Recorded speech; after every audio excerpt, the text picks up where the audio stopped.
Ma'am ನಾನಿಲ್ಲಿ ಕೆಲವೊಂದು products name ಬರೆದಿದ್ದೀನಿ. ಹಾಗೆ ಆ ಪ್ರಾಡಕ್ಟ್ಸ್ ಯಾವ್ಯಾವ ಮಂತಲ್ಲಿ ಎಷ್ಟೆಷ್ಟು ಸೇಲ್ ಆಗಿದೆ ಅಂತ ಇಲ್ಲಿ ಡಾಟಾ ಮಾಡಿ ಬರೆದಿದ್ದೀನಿ.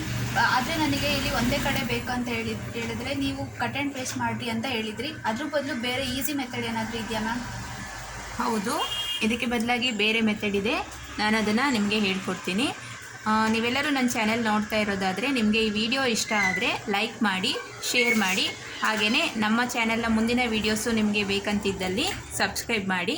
ಹಾಗೆ ನೋಟಿಫಿಕೇಷನ್ ಬೇಕಂದರೆ ಬೆಲ್ಲೈಕಾನನ್ನು ಕೂಡ ಪ್ರೆಸ್ ಮಾಡಿ. ನೋಡಿ, ಇಲ್ಲಿ ನಾವು ಕೆಲವೊಂದಿಷ್ಟು ಸೇಲ್ಸ್ ಐಟಮ್ಸನ್ನು ಈಗ ತೊಗೊಂಡಿದ್ದೀವಿ. ಇದು ಬೇರೆ ಬೇರೆ ತಿಂಗಳಲ್ಲಿ ಈ ಥರ ಸೇಲ್ ಆಗಿದೆ. ಅದನ್ನು ಸಪ್ರೇಟಾಗಿ ಎಂಟ್ರಿ ಕೂಡ ಮಾಡ್ಕೊಂಡಿದ್ದೀವಿ. ಅದೆಲ್ಲನೂ ಒಂದೇ ಕಾಲಮಲ್ಲಿ ಬರಬೇಕು ಅಂತ ಹೇಳಿದರೆ ನಾವು ಕನ್ಸಾಲಿಡೇಟ್ ಮಾಡಬೇಕಾಗುತ್ತೆ. ಫಸ್ಟು ನಾವು ಇಲ್ಲಿ ಐಟಮ್ ಅಂತ ಇದೆ ಅಲ್ವಾ, ಇಲ್ಲಿ ಕರ್ಸರ್ನ ಇಟ್ಕೋಬೇಕು. ಅದಾದಮೇಲೆ ಡಾಟಾದಲ್ಲಿ ಕನ್ಸಾಲಿಡೇಟ್ ಅಂತ ಆಪ್ಷನ್ಸ್ ಇರುತ್ತೆ, ಇಲ್ಲಿ ಹೋಗಬೇಕು. ಇದಾದಮೇಲೆ ಇಲ್ಲಿ ಒಂದೊಂದೇ ಮಂತ್ ಇರುತ್ತಲ್ವ, ಐಟಮ್ಸ್ ಮತ್ತು ಮಂತಲ್ಲಿ ಸೇಲ್ ಆಗಿರೋದು ಇಷ್ಟನ್ನು ಸೆಲೆಕ್ಟ್ ಮಾಡಿಬಿಟ್ಟು ಆ್ಯಡ್ ಅಂತ ಕೊಡಬೇಕು. ಮತ್ತು ನೆಕ್ಸ್ಟ್ ಮಂತಿಂದು ಸೆಲೆಕ್ಟ್ ಮಾಡ್ಕೋಬೇಕು, ಆ್ಯಡ್ ಅಂತ ಕೊಡಬೇಕು. ಅದಾದಮೇಲೆ ನೆಕ್ಸ್ಟು ಮಾರ್ಚ್ ಮಂತಿಂದು ಸೆಲೆಕ್ಟ್ ಮಾಡಿ ಆ್ಯಡ್ ಅಂತ ಕೊಡಬೇಕು.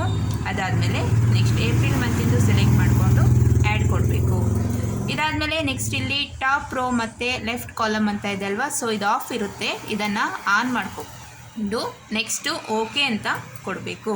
ಈ ರೀತಿ ಒಂದೇ ಟೇಬಲ್ನಲ್ಲಿ ಎಲ್ಲ ಸೇಲ್ ಆಗಿರೋದು ಡೀಟೇಲ್ಸ್ ಬರುತ್ತೆ.